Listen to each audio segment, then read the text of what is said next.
Hello दोस्तों, RD coaching classes में आपका स्वागत है। आज हम पीएच पैमाने के बारे में स्टडी करेंगे। पीएच पैमाना, जिसे हम हिंदी में बोलते हैं पीएच स्केल। तो इसके बारे में कुछ फैक्ट है, सबसे पहले हम वो देख लेते हैं। पैमाने की खोज किसने की थी, या सबसे पहले पीएच पैमाना दिया किसने था? तो डेनिश वैज्ञानिक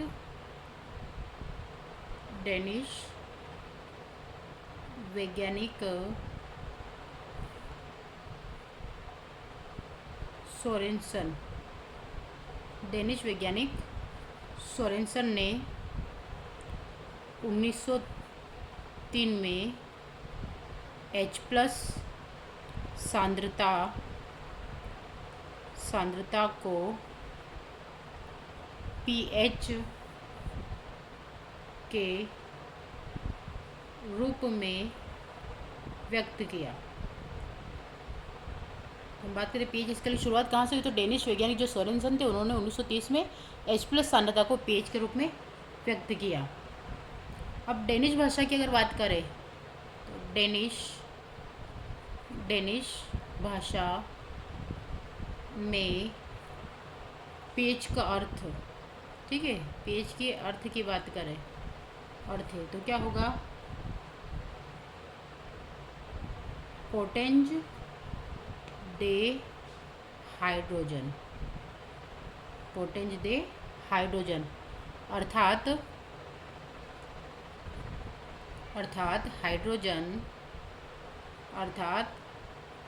हाइड्रोजन आयनों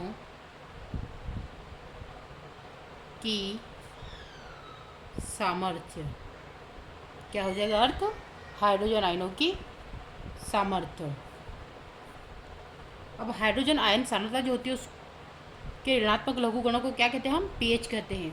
तो यहाँ पे हम लिख लेंगे एमपी पॉइंट करके, हाइड्रोजन आयन सांद्रता के ऋणात्मक लघुगणक को पीएच कहते हैं। क्या कहते हैं? पीएच कहते हैं। यानी कि हाइड्रोजन आयन सांद्रता के ऋणात्मक लघुगणक को पीएच कहते हैं। अर्थात अगर डेफिनेशन की, इसका फॉर्मूले की बात करें, अर्थात pH is equal to minus log H plus. आपको ये देखना है, या फिर इसको इस प्रकार से भी लिख सकते हैं, pH is equal to log 1/H plus. आप इसको इस फॉर्म में भी लिख सकते हैं, ठीक है। ये तो हमारी पहली प्रायोरिटी हो गई है। तो इसको कि हाइड्रोजन आयन सांद्रता के ऋणात्मक लघुगणों को पीएच कहते हैं, और पीएच को इस फॉर्म में यानी कि सूत्रों के द्वारा प्रदर्शित कर सकते हैं। एक और नेक्स्ट आता है, दूसरा आता है, ये फर्स्ट प्रोसेस हो गई। अब सेकेंड वाली देखते हैं। H प्लस सांद्रता में व्युत्क्रम के लघुगणक को पीएच कहते हैं। अगर दूसरे शब्दों की बात करें तो H प्लस सांद्रता में व्युत्क्रम के लघुगणक को क्या कहेंगे? पीएच कहेंगे। अब इसको कैसे प्रदर्शित करेंगे? तो H प्लस, तो यहाँ पर हम पीएच देख रहे थे, अब H प्लस देख रहे हैं, तो H plus is equal to 10 के पावर माइनस पीएच। क्लियर है? 10 के पावर पीएच। अब पीएच मान की जो वैल्यू होती है वो निकालते कैसे हैं, तो उसको देख लेते हैं। तो इसको हम लिखेंगे POH मान, है ना, POH मान, या ठीक है POH वैल्यू भी हो सकता है। तो जिस प्रकार, यहाँ पे एक लाइन लिख लीजिएगा, जिस प्रकार पीएच H प्लस आयन सांद्रता को दर्शाती है, उसी प्रकार POH या OH नेगेटिव आयन सांद्रता को दर्शाती है। ठीक है, समझ में आया कि जिस प्रकार pH या H+ आयन सांद्रता को दर्शाती है, उसी पर POH या OH जो होता है वो आयन सांद्रता को दर्शाते हैं। हम इसको ऐसे लिख सकते हैं। ठीक है, हम इसको इस प्रकार से भी लिख सकते हैं, अर्थात POH बराबर -log OH-, ये इसका POH निकालने का सूत्र हो जाएगा। अब दोनों के बीच में संबंध देख लेते हैं और संबंध के बाद हम कुछ वैल्यू निकाल के भी देखेंगे। अब संबंध देखते हैं, तो pH तथा POH में संबंध, ये थर्ड पॉइंट है आपका, है ना, POH में संबंध। अब यहाँ पे हम बात करते हैं तो सबसे पहले 298 केल्विन पर H+ और OH- कितना होता है 10⁻⁻14। ठीक है, आपको ये इतना याद रखना है, या इसको इसके बराबर होता है KW के बराबर भी होता है, तो ये आपको याद रखना है। अब हम सेट करके लिखते हैं इसको। मान लीजिए log H+ plus log OH दोनों को इक्वल करना हमें, तो कितना आ जाएगा log 10⁻⁻14, क्योंकि जो pH होता है उसमें 0 से लेकर 14 तक ही होता है। तो अगर इसका हमें पता करना है तो हमारा कितना हो जाएगा, यहाँ से -14, तो -14 log 10, या इसको ऐसे भी लिख सकते हैं log KW। क्लियर है, तो इस प्रकार से आप लिख सकते हैं। इसके आगे फिर देखते हैं हम, अगर आप इसको log H+ या log OH- करके लिखेंगे तो ये 14 हो जाएगा, और 14 के लिए आपके जो माइनस का 14 हो जाएगा, तो -14 के लिए आपकी log के लिए क्या हो जाएगी KW। क्लियर है। फिर एक और तरीके से इसका संबंध होता है, ये आपने प्लस में लिया इसलिए ये माइनस का हो गया, तो ये पॉजिटिव हो गया। अब अगर इसको माइनस का लेंगे, मान लीजिए आपने लिया log H+ माइनस का लिया, तो यहाँ पे भी आपका माइनस का log, और OH तो आपका रहेगा सही। अब यहाँ से ये वाला जो होगा ये क्या बन जाएगा, पॉजिटिव का, तो आपका जो log होगा वो log नेगेटिव का बन जाएगा। जैसे आपने यहाँ पे log पॉजिटिव का लिया था, log H+ plus log OH- का 14 बन रहा था, और यहाँ पे log KW, तो ये प्लस का था। वैसे अगर माइनस के log की वैल्यू लेंगे H+ और OH के लिए, तो प्लस का 14 आएगा, लेकिन उसके अपोजिट क्या आ जाएगा, -log KW। क्लियर है, यहाँ तक आप सबको सेट हो गया। अब इससे हमारा एक फॉर्मूला निकल के आता है। फॉर्मूला क्या है, तो आपका फॉर्मूला होगा pH प्लस POH = 14। क्लियर है, ये आपका फॉर्मूला निकल के आता है, तो इसको PKW भी बोल सकते हैं। यहाँ तक आ गया आपको समझ में। अब इसके लिए कुछ तथ्य वो भी देख लेते हैं, उसके बाद हम इसके क्वेश्चंस करते हैं। मान लीजिए pH से संबंधित महत्वपूर्ण तथ्य, या ऐसे ही लिख लेते हैं फैक्टर। ठीक है, IMP फैक्टर है ना, IMP फैक्टर।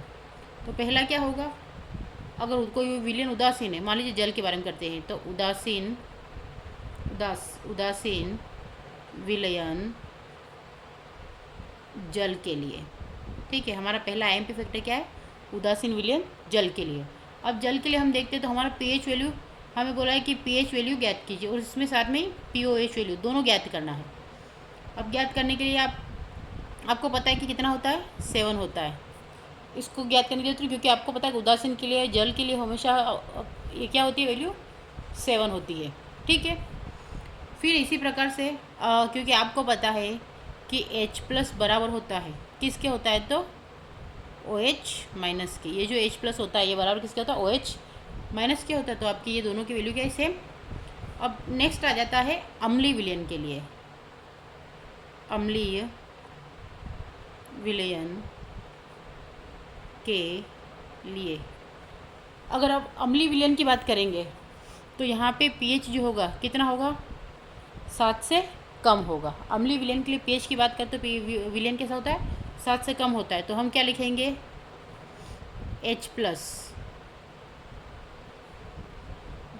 ठीक है, क्योंकि H+ बड़ा है ना, OH-, यानी कि H+ greater than OH। Clear है, जो प्रोटॉन होंगे वो H से बड़े होंगे। तो यहाँ पे हम क्या बोल सकते हैं, यहाँ पे एक लाइन लिख लीजिए कि pH की वैल्यू 0 होने तक विलयन अम्लीय होंगे। कैसे होंगे, जब तक pH की वैल्यू 0 होंगी तब तक विलयन कैसा होगा, अम्लीय होगा। फिर तीसरा फैक्ट, IMP फैक्ट, इसके लिए क्षारीय, क्योंकि हमने उदासीन देख लिया, अम्लीय देख लिया, आप क्या देखेंगे, क्षारीय। तो क्षारीय विलयन, क्षारीय विलयन के लिए, क्षारीय विलयन के लिए बात करें तो pH क्या हो जाएगा, अगर क्षारीय विलयन के लिए बात करें तो क्या होगा, 7 से ज़्यादा होगा। तथा यहाँ की बात करें तो यहाँ पे OH नेगेटिव जो होगा वो बड़ा होगा किससे, H+ से। क्लियर हो गया। तो ये क्या होगा आपका, OH बड़ा होगा इससे। अब इसके बात करें तो यहाँ पे भी इस प्रकार से लिख लीजिए कि pH 14 होने तक विलयन क्या होगा, शाबाश, क्या होगा, क्षारीय होगा। क्लियर है। तो यहाँ पे अगर बात करें तो अगर pH 7 से कम है तो pH वैल्यू 0 होने तक विलयन अम्लीय होगा, और अगर pH की वैल्यू ज़्यादा है 7 से तो pH 14 होने तक विलयन क्या होगा, क्षारीय होगा। क्लियर है। अब इसके लिए यहाँ पे हम कुछ देख लेते हैं कि किसका कितना होता है ना। तो आप एक टेबल बना लीजिएगा, pH मान के कुछ उदाहरण, ठीक है, pH मान के कुछ उदाहरण तो आप बना लीजिएगा ठीक से, स्केल से अच्छे से नाप तोल के। तो सबसे पहले हम लेते हैं उदाहरण, फिर लेते हैं pH मान, फिर एक और टेबल बना लेंगे उदाहरण, और फिर pH मान। तो ये आपकी दोनों टेबल बन गई। अब यहाँ से आपको याद रखना है, सबसे पहले जो हमेशा पूछा भी जाता है आपके, अगर बायोलॉजी वाले तो बायोलॉजी में तो पूछा ही जाता है, आमाशय रस। तो आमाशय रस का pH कितना होता है, 1.0 से 3.0 तक। अगर सॉफ्ट ड्रिंक की बात करें, सॉफ्ट ड्रिंक, तो सॉफ्ट ड्रिंक जो होता है उसका होता है 2.0 से 4.0, क्योंकि हम इसको पीते भी हैं। फिर नेक्स्ट आता है नींबू। नींबू का pH कितना होता है, तो 2.2 से 2.4 के बीच में। तो अगर नींबू के लिए अगर इनमें से बीच में कोई भी वैल्यू आए तो आप राइट लगा सकते हैं। फिर आता है सिरका, और ये कहाँ, तो एसिटिक एसिड के निर्माण में सिरका विधि यूज़ होती है। तो इसका होता है 2.4 से 3.4 तक। फिर आता है मनुष्य का मूत्र। मनुष्य के मूत्र का pH कितना होता है, तो 4.8 से 8.4 तक, यानी कि अपोजिट, 4.8 से 8.4 तक। फिर आता है मनुष्य की लार, मनुष्य की जो सलाइवा होती है, मनुष्य की लार, तो 6.5 से 7.5 तक, यानी कि अम्लीय भी हो सकती है और क्षारीय भी हो सकती है। क्लियर है। फिर आता है वर्षा का जल। तो वर्षा का जल कैसा होता है, इसकी होती है 6.0, हल्का अम्लीय होता है। फिर हमारे आंसू की बात करें तो आंसू का pH कितना होता है, 7.4, जो हमारे कितना होता है, ब्लड भी होता है। फिर आता है समुद्र का जल, समुद्र का जल कितना होता है, 8.5। फिर आता है milk of magnesia, milk of magnesia, जिसे हम क्या बोलते हैं, मैग्नीशियम हाइड्रोक्साइड। अब मिल्क ऑफ मैग्नीशिया क्या, तो क्षारीय होता है, इसलिए 10.5 होता है, यानी कि 10.5 के आसपास होता है। फिर आता है गाय का दूध, गाय का दूध, तो गाय का दूध कितना होता है, 6.3 से 6.6 तक, हल्का अम्लीय होता है। फिर आता है मानव का रक्त, मानव का रक्त, ये कितना होता है 7.3 से 7.5 तक, तो इसलिए इन दोनों को नहीं लिखते और 7.4 लगा देते हम। क्लियर है। और एक और बात है, एक आईएमपी लाइन नोट करके लिख लीजिएगा यहाँ पे,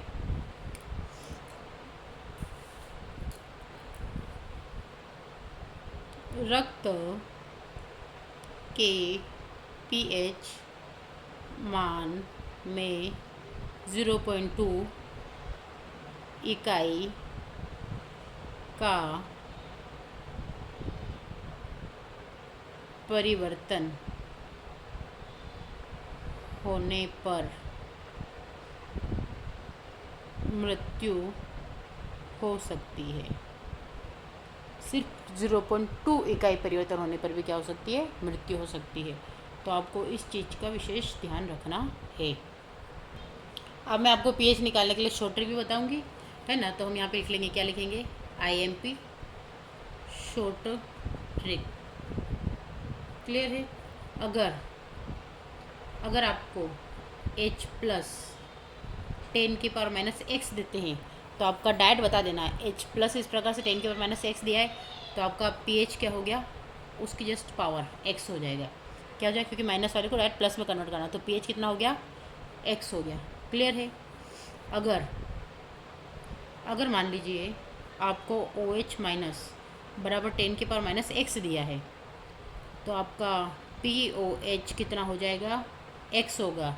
अब POH x हुआ, आपको pH वैल्यू निकालनी है, तो आप क्या करेंगे, pH निकालने के लिए 14 - x कर देंगे तो आपकी pH निकल जाएगी। ठीक है। जैसे अगर मान लो इसकी घात माइनस में आपकी 10 है तो 14 - 10 करा तो कितना आया, 4 आया। इस टाइप से आप कर सकते हैं।